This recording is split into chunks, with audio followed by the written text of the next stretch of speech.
Jean-François Portarieu, bonjour. Bonjour. Vous êtes député La République En Marche et dans quelques jours, vous allez donc présenter un rapport sur l'attractivité de la France en matière de tourisme. Alors, est-ce que la France reste bien la première destination au monde ?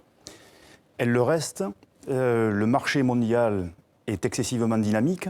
La croissance annoncée pour les prévisions de croissance pour 2018 font état de 8%. Il y a 1,3 milliard de voyageurs chaque année sur Terre, c'est-à-dire à peu près 20% de la population mondiale. Et sur ce milliard 3, il y en a à peu près 10% qui viennent de Chine. Donc c'est un marché très dynamique.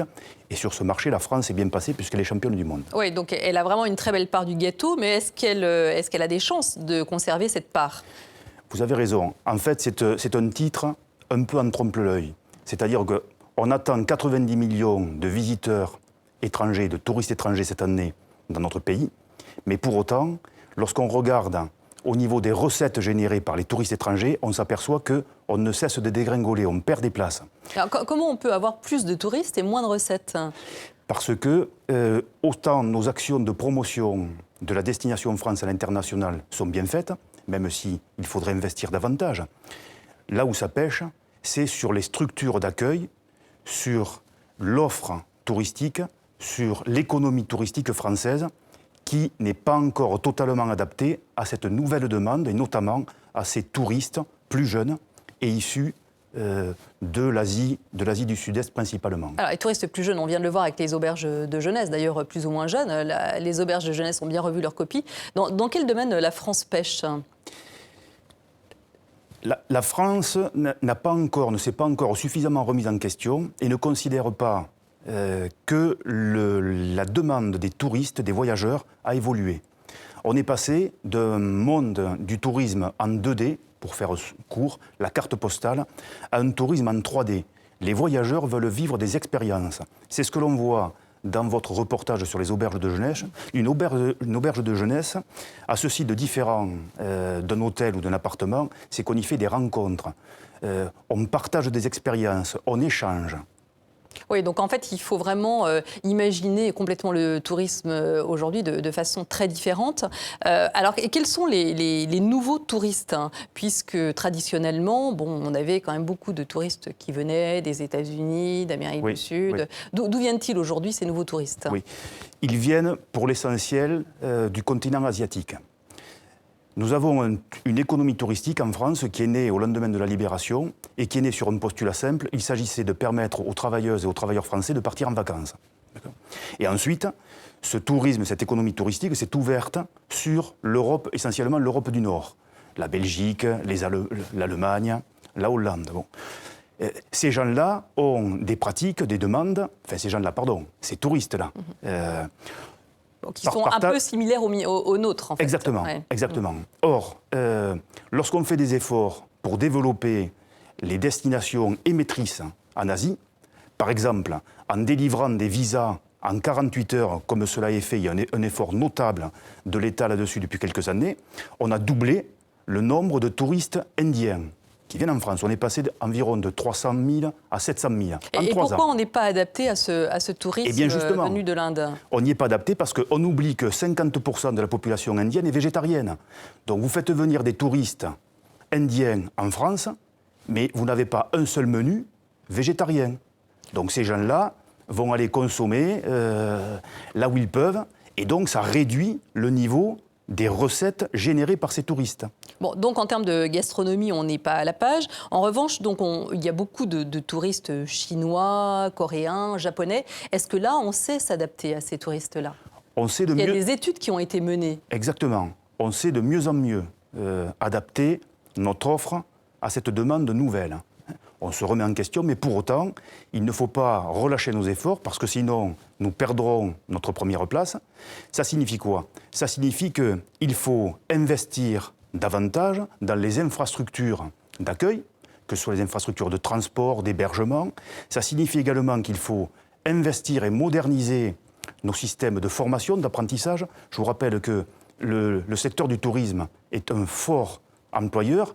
Ce sont des emplois durables, non délocalisables, et c'est un secteur dans lequel l'ascenseur social fonctionne encore. Il n'est pas rare de trouver un chef étoilé qui a démarré comme commis de cuisine à 15 ans, à 16 ans. Alors qu'est-ce qu'on sait aujourd'hui, par exemple, des touristes asiatiques, du chinois, par exemple? Qu'est-ce qu'il attend précisément? On sait que, par exemple, le touriste chinois consomme à peu près un quart de son budget voyage dans les 48 premières heures. Donc, il y a un enjeu très fort à faire atterrir les touristes chinois à Paris et pas à Londres ou à Francfort. Parce qu'ils pourraient acheter leur tour Eiffel là-bas, en fait. Exactement. Vous mettez une petite tour Eiffel à l'aéroport de Londres, le touriste chinois va l'acheter. Ça veut dire qu'il faut vraiment bien comprendre les mentalités pour s'adapter. C'est-à-dire qu'un touriste chinois, un touriste japonais, un touriste coréen ne voyagent pas de la même façon. Exactement. Et il faut se remettre en cause, ce qui a commencé à être fait, notamment par l'agence nationale qui s'appelle Atout France, et ne pas hésiter à investir dans des secteurs qui nous paraissent aujourd'hui des secteurs de niche, mais qui sont pour autant des secteurs porteurs. Exemple que nous vivons ce week-end avec la Ryder Cup. Le golf est désormais une destination. Oui, c'est-à-dire que les touristes viennent aussi pour assouvir leur passion, donc le golf ou autre. Est-ce que là, on est bien préparé par rapport à ce tourisme de niche? On est un peu mieux préparé qu'on ne l'était il y a quelques années, c'est-à-dire on évolue...